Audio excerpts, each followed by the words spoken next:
So you guys are looking forward to the second chapter? All right, so chapter 2, Homecoming. Do you guys want the reverb back? I think it was good.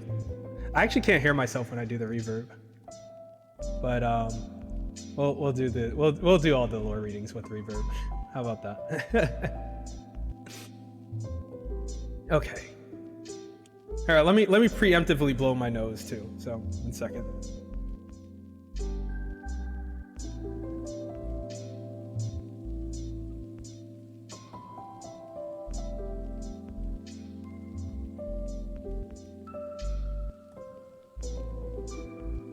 Okay.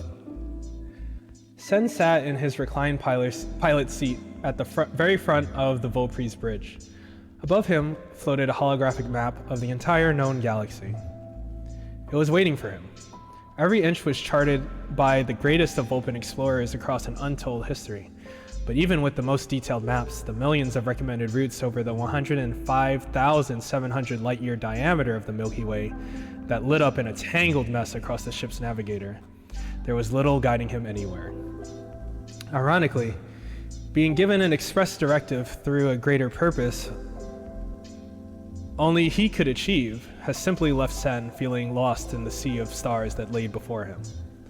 Become the galaxy's next nine-tailed, commune with her brothers and sisters? Sen doubted it'd be as simple as going to each of the remaining 7 Vulpin shrines and asking the gods nicely for untold power. Sen swished his second tail to confirm it was still there. He had yet to even understand the extent of the powers granted to him by Yukimori's blessing, but he wouldn't let that stop his progress. Where to begin? Sen sighed to himself. The sweltering volcanic slave world of Rarm, the prison-like undersea mines of Azith, the impoverished downtrodden in the cities of Limfox unable to reach the same heights as the elites in the towering spires? Would service at any of these elementally charged planets warrant any sort of praise from Vulpin gods or recognition as a peacekeeper of the galaxy? In his 4 years traveling the galaxy, Sen had bore witness to hundreds of worlds in turmoil, yet felt powerless in absolving them of their pain. At least before it wasn't his problem. Now, he felt strangely responsible, guilty even. Sen continued to stare, unblinking, at the words in red. No navigational data, awaiting coordinates. User, Vulpri systems are all nominal and awaiting further direction. You are able to plot a course via any of the ship's star maps. A robotic voice broke through his thoughts. It was the Vulpri's residential class intergalactic navigational AI, or RENA, offering its assistance. I don't think we're going anywhere just yet, Rena. Not sure where we'd be headed. Acknowledged. Resuming standby, Rena replied. The message, as well as the navigational routes, faded from the star map as it continued to swirl slowly. Sen left the pilot seat and started heading toward the shuttle bay. He looked out of one of the ship's many windows, back down at Vulparis. With no further leads, he figured he might as well ask for help, else his journey would end before it began. It was the day after his meeting with Yukimori, and Sen had barely gotten any sleep. He found himself on the doorstep of his family shrine once more.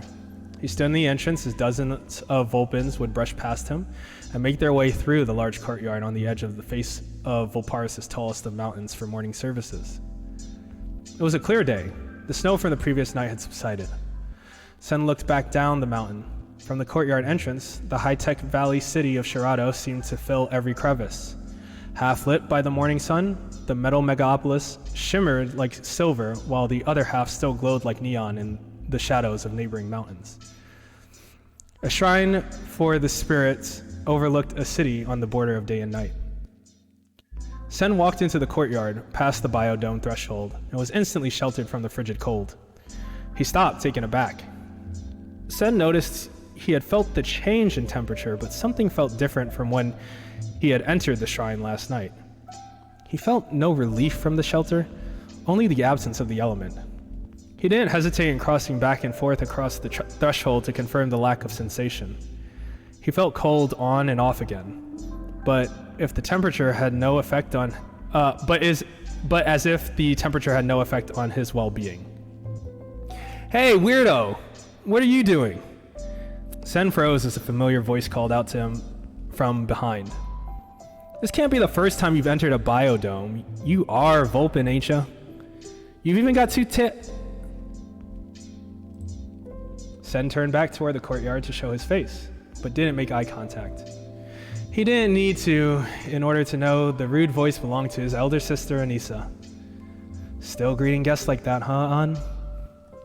Anissa dropped her gohei where she stood and ran to the entrance to hug her little brother. Senxain, what the hell? Do you even know how long it's been? Yes, An, 4 years. Sen started before Anissa cut him off. Don't be a smartass. You left without a word. No one knew where you had gone. The whole family was in a panic for months. Your Vulpin account was drained and closed. You weren't anywhere to be found by the Shirado police. When the planetary police department was involved, they couldn't even find a single trace of your DNA on World, even after months of scanning. Don't you know how worried we all were? Anissa and Sen didn't always get along. Like the rest of his family, their relationship was actually rather dysfunctional.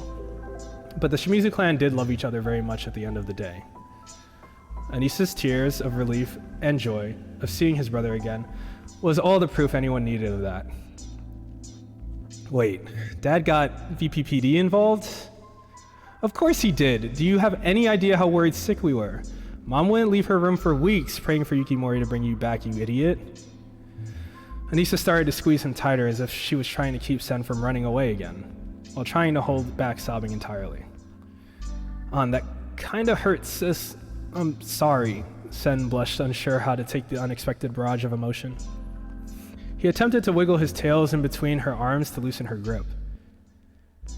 And what is this? When did you get a second tail? She grabbed his tail and immediately started examining it in disbelief. A lot has happened in 4 years. This more recently, but could we possibly just go inside for now? You're kinda embarrassing me. Sen was still struggling to find freedom, while many shrine goers' eyes were now on the siblings making a ruckus. Chatter flared up around the courtyard. That's the Shimizu's eldest son, isn't it? I haven't seen him in years. What's he wearing? He's supposed to be the next divine master? Really? Not until you start answering some questions, mister. I want to know before everyone else. Hear it straight from the prodigal son's mouth. Come on, for real. Let's just go inside. I promise I'm not going to disappear again. Sen finally wiggled out of her grasp and turned up his jacket collar before starting a hasty stride toward the large stone archways that would lead to the interior of the shrine. Anissa followed closely behind after retrieving her gohei. So, I'm assuming you didn't want to let everyone know you were here? Was just trying to fly under the radar a bit. I figured it would shock everyone that I'm home, but I didn't want to interrupt the daily services. Don't you think it would have made more sense to visit when the shrine was closing then? You've been gone for 4 years.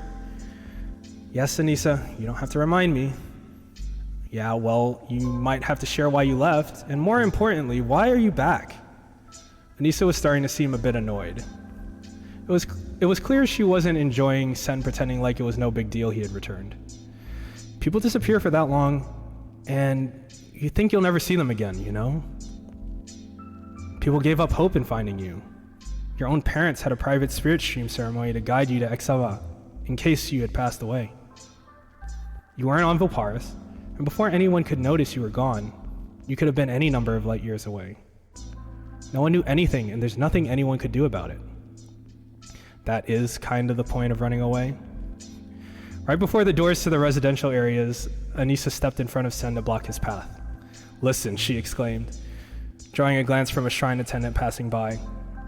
The attendant continued on, likely busy with another task. Anissa recentered herself before continuing. I can't take your smug middle child nonsense right now. It may not have been a big deal for you, but your family isn't going to let you go again until we know what you were thinking, Senxain. And I'm really not trying to start any conflict. I didn't leave to hurt anyone, nor did I come back to do so either. You've always been so confrontational, An. I know that's just how stuff like this plays out with you, but none of you were ever truly entitled to any sort of explanation. I meant it earlier when I said I was sorry. I wasn't thinking when I left, but I was at a point in my life where it was lacking any meaning. Day in and day out, this shrine tending to its sickening traditions. The cyclical nature of everyday life here made it feel less and less like a home where I belonged. Like many of the lost souls that we attempt to give guidance to, I also saw something more fulfilling than this. I couldn't do this for the rest of my life. I didn't like feeling like I already had one foot in an icy tomb that I'd be doomed to never leave on. Anissa grimaced, unconvinced but sympathetic. She challenged him again. So you left without a word because you were bored? Is it that simple? If that's all you got from this, I don't know what to tell you. I wasn't bored, I was unhappy. It was at least that simple. Sen continued on past his sister without much resistance as she continued to follow. You could have at least told us you were unhappy. I did. Could have said you were leaving, so you all could stop me? Sen. On. Sen stopped for a moment to give her a chance to speak, but he knew she understood where he was coming from. Vulpins were by default creatures of habit. Most don't question the status quo, living most of their lives unchanging from the moment they reach adulthood. Stuck on Volparis, stuck in a job they hated, stuck following in their family's footsteps, unable to ever break a mold because it would cause more harm than anything else. The only expense for fitting in would be the feelings of a poor Vulpin that was deemed too ambitious for their society. The age of exploration, passion, ambition had all but left the planet. The galaxy and all of the experiences it had to offer had been claimed by the past generations.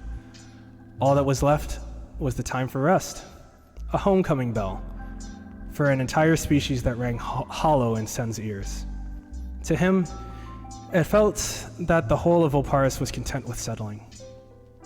Seeing his sister again reminded him of that fact.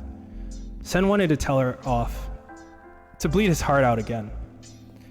He wanted her to admit that he was right, but this wasn't anywhere near the first time that he'd started this conversation. Anissa always had a fiery soul, loud, outspoken, unwavering. Sen had no idea how the flames of personal passion could lay so dormant inside Anissa.